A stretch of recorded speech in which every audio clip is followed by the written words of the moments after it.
So you have to say Sergio Perez definitely earned that seat for at least a couple years after his incredible defensive driving, helping Verstappen win that championship against Hamilton. That race alone earned him that seat for a while. Just good job. You did an awesome, I mean, like, what was it, a 6, 7 second lead that he helped just diminish. So he definitely earned that seat for a while. And this is what I'm going to ask you guys. Do you believe he should keep that seat for, what is it, this year, maybe next year? I think he has a 2 year contract, something. Do you believe he should keep that seat or be gone? Comments down below. You guys tell me. And I'm going to say this. My little opinion on this is definitely not. Definitely not after this year. How many Q1s did he not get out of? How many races has he just been around the midfield, earning 1 or 2 points, finishing eighth or ninth, kind of just floating around the midfield in a car that definitely should have been better. And yeah, it probably was not as good as the last few years. That this iteration of the RB was nowhere near as good as, 21, 22, 23. Definitely not. Or either it was or everybody has caught up. Either way. But when he finishes eighth in the championship, and his teammate finishes first. I think it was a 285 or 285 point difference.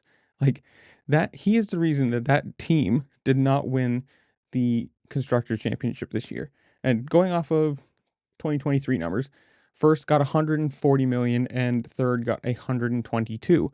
Whether that's what happened this year, I don't know the exact numbers on that.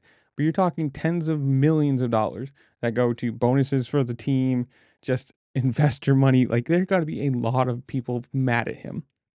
And yeah, F1 is a very hard sport.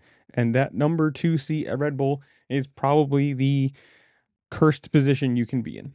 You go into that seat and you are going to be priority number 2. You are going to be behind Verstappen.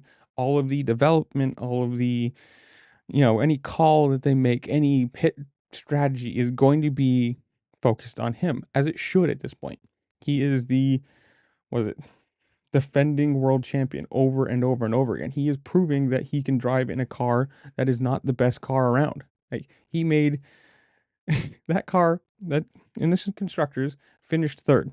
And I think he's the third driver ever to win the drivers championship in a car that finished third, or maybe just third, whatever. So he proved that while it's not the best car in the world, that's obviously been proven. He's shown that it is capable of winning or capable of running up front. And Perez, who know what happened to him? I think was the last 4 races or something like that. Like Joe Grand you outscored him, and that Sauber is an absolute garbage truck of a thing. Like just boat back of the field, anchored down boat.